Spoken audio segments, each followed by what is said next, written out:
and a hindrance to that effort. My vote is that we abandon the project and move the agenda. All we asked for was a chance to prove ourselves, a fair and impartial opportunity. We thought we had that chance.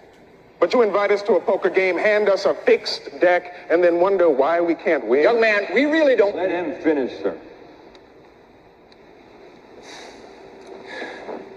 Every colored pilot in the 99th went through his own private hell to wear those wings. Every one of those men carry not only the burden of their dreams of becoming American military aviators, but the hopes of an entire people as well. Am I the only one in this room that understands just what that means? I was brought up to believe that beneath it all, Americans are a decent people with an abiding sense of integrity and fair play. The cheers I heard across this country when Joe Louis and Jesse Owens humiliated Hitler's master race didn't just come from proud colored folks. They came from everyone. How are we to interpret that? As a United States Army officer who gladly puts his life on the line every day, there's no greater conflict within me. How do I feel about my country? And how does my country feel about me? Are we only to be Americans when the mood suits you? A fair and impartial opportunity is all we ask. Nothing that you yourselves wouldn't demand. Very powerful, moving scene right there. R.I.P. Andre Braugher passed away at the age of 61 years old. Not a lot of info coming out really when it comes to his passing, just that he battled with a brief illness and succumbed to that illness and passed away. But what an amazing scene that was, man. Very, very moving. I believe that's from the Tuskegee Airmen movie. Comment and let me know if you've seen it. But what an actor. I mean, real talk, comment. This guy's been in a lot of stuff, a long, illustrious career, but the way he delivered that, real talk, I felt that he brought that moment from back in time to the screen, present day, and just put it all there full circle, painted that picture. I was going to say made it real, but it was real events, but he made it real all over again. And that's what made this guy an amazing actor, man. What he said about humiliating Hitler's race, that was just top-notch acting right there. Again, jump in the comments and let me know some of his other roles or his other work that you enjoyed or that you're familiar with. He did a lot of commercials as well, and another role that he portrayed that's being spoke about a lot, as everyone's remember him right now, is Homicide: Life on the Streets. Very, very good show. I remember it back in the 90s. My family member watched it, and it's kind of, I guess, morbid to bring up, but it was something that always stuck with me that I remembered from that show. There was a scene where I believe his character was in a coma or something like that. And, you know, if you've ever seen, if you've ever known someone to be in a coma, man, has anyone ever known anyone in a coma and then when they came out of it, spoke to them about what it was like in the coma, if they remembered it at all or anything like that? Tap in, let me know in the comments. But I've seen in other films and such and TV shows when people like Tony Soprano in The Sopranos, when he got shot, there's those couple episodes where he's in another reality, another world. He's another guy, and he's not really exactly sure who he is. It's really artistically driven stuff, and he's trying to figure out what it all means. I think the first episode was called The Test Dream or whatever. And then there was another show that I watched when I was a youngin' coming up. It was actually a Canadian show called The Odyssey. And in it, there was this kid that fell and bumped his head and was in a coma.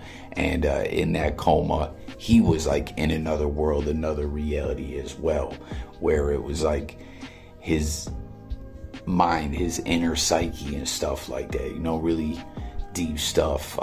Sometimes they say that's what our dreams are made of. And, you know, often we can't really remember our dreams. I for sure don't remember my dreams anything like I used to when I was younger, man. All these years on this earth, not keeping the brain clear, you know, all that fog up there, and not living healthy the way, you know, not enough.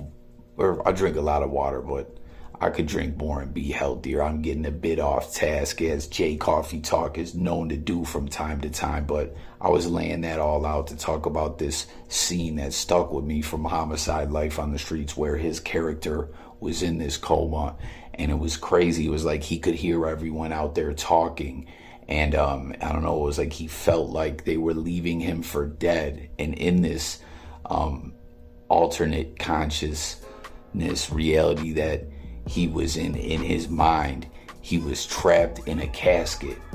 It was so disturbing and freaked me the fuck out, man. It was like a casket, and there was just a glass window, I guess, that he could see out, and he was pounding on it like, hey, I'm still alive in here. That just absolutely freaked me out. And I know it's kind of grim to talk about in his passing, but I don't know, just something that I remembered from Homicide: Life on the Streets.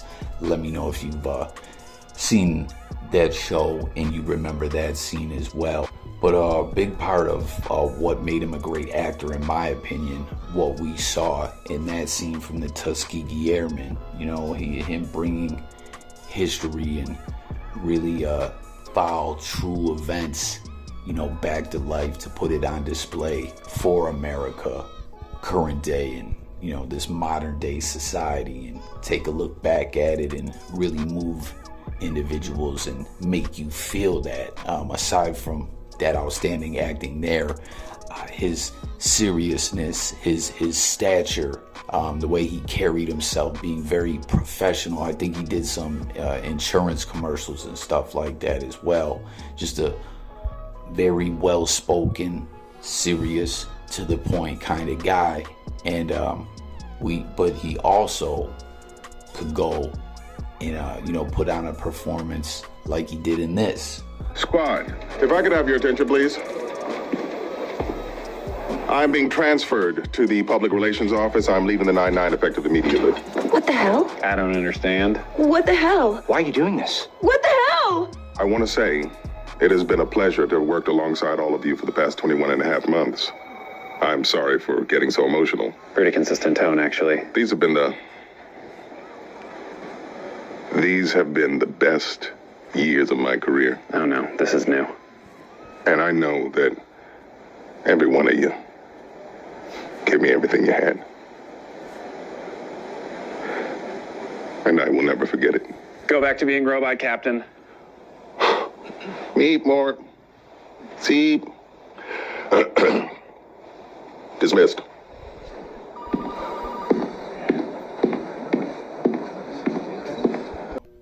Now, that was Brooklyn Nine-Nine. I'm sure damn near everyone currently is aware of Brooklyn Nine-Nine. I think it's still airing, right? I never really watched it like that. I caught some episodes here and there, and I thought it was pretty funny. You know, Andy Samberg, Terry Crews, and of course, this man we're talking about who just passed away, Andre Braugher, is a comedy show. You know, he's very funny on that show, although that scene that I shared there with y'all was a very serious scene in a comedy, you know, as he was signing off and saying goodbye to everyone and paying them their respects.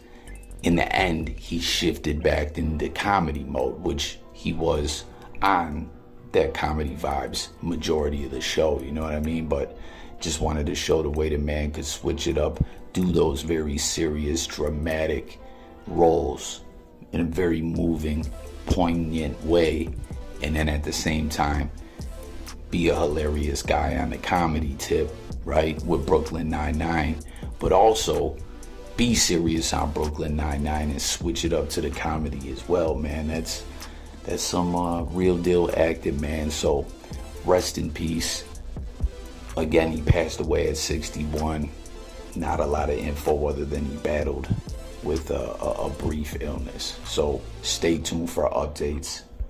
But in other news that I wanted to highlight and tap in on with y'all real quick, man, I'm sure everyone remembers that brawl that went down in Montgomery, Alabama. You know, some individuals were on some real foul, racist type ish. Not type. They were on some bull ish, and the brawl broke out. But it was a crazy situation to see go down, and multiple individuals were arrested. But the moment that was talked about the most from that point on and just went crazy viral was this man, Reggie Ray, just going full-blown WWE. I remember when this all first jumped off in the news, a YouTuber that I tap into on a regular was saying it reminded him back.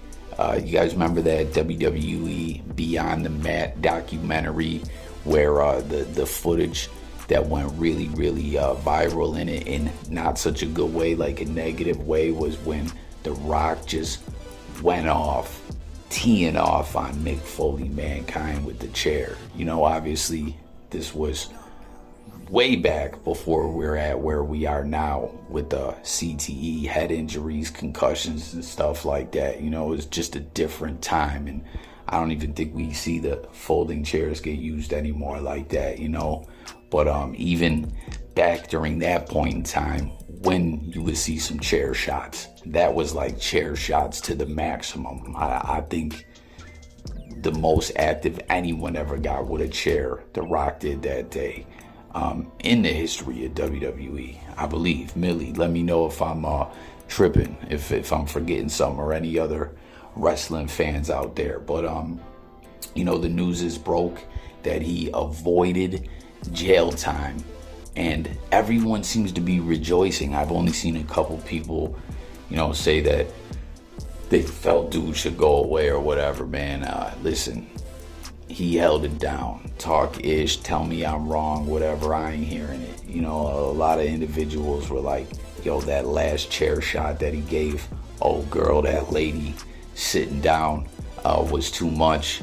But I'm giving him a pass on it, right? I'm saying it is what it is. That's, I don't want to say had to be done, but it went there, man. You know what I mean? You know, a man should never smash a woman in the head with a folding chair. But we're gonna say this is when it's okay, I guess, right? What do y'all think about it? Man should never hit a woman with a folding chair, or what's the other one? A crowbar, neither. You know what I'm saying? I don't know, but Reggie Bernard Ray was given a 90-day suspended sentence, will be forced to perform 50 hours of community service and pay court costs of $357. Montgomery police said the brawl began when the white boaters refused to move their pontoon boat so the city-owned Harriet II riverboat could dock in its designated space. Now, there was a lot of, like we were talking about with the Tuskegee movie, some very messed up stuff in history. Not the same messed up stuff, but kind of in a similar way, but not the same. Just some very racist history went on at this exact place where this all took place. You know what I mean? So it was like some really deep vibes going on. You know what I mean? And things just went there. Things just went there, and you know, dude with the chair and the individuals he was with were protecting themselves too. You know, that's something that is going to be highlighted in this rest of this little news brief that I'm about to get to in this report, but just got to point that out. That was self-defense, not the aggressors. The boat's co-captain said he was attacked after moving the pontoon boat a few feet to make way for the riverboat. 5 other people were previously charged in the brawl. Two white boaters previously pleaded guilty to charges of misdemeanor assault or harassment. So you see, Reggie Ray walks away, 90-day sentence, suspended. Just got to pay those court costs, do that 50 hours of community service, and he's good to go. What do you think about that? Are you happy, Reggie walked away free as well? What is your thoughts on the whole situation? What are your thoughts on his rock on mankind, like chair wielding and everything? Like, let's talk about it all in the comments.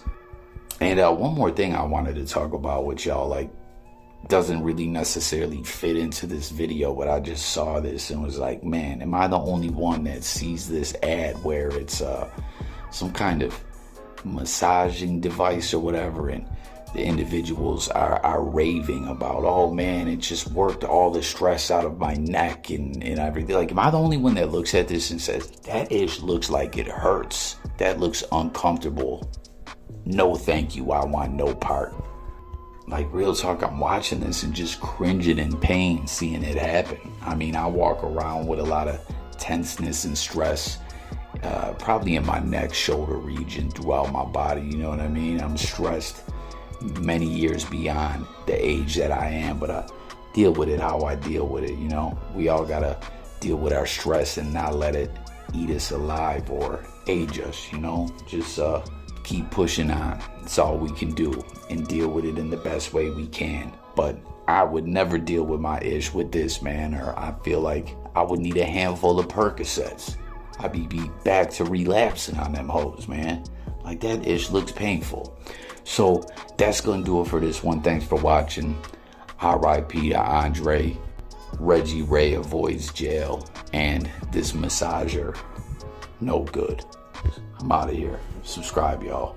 Stay tuned for more. It's Coffee, talking music, news, sports, current events, life, and much more. And I'm gone, y'all. Peace.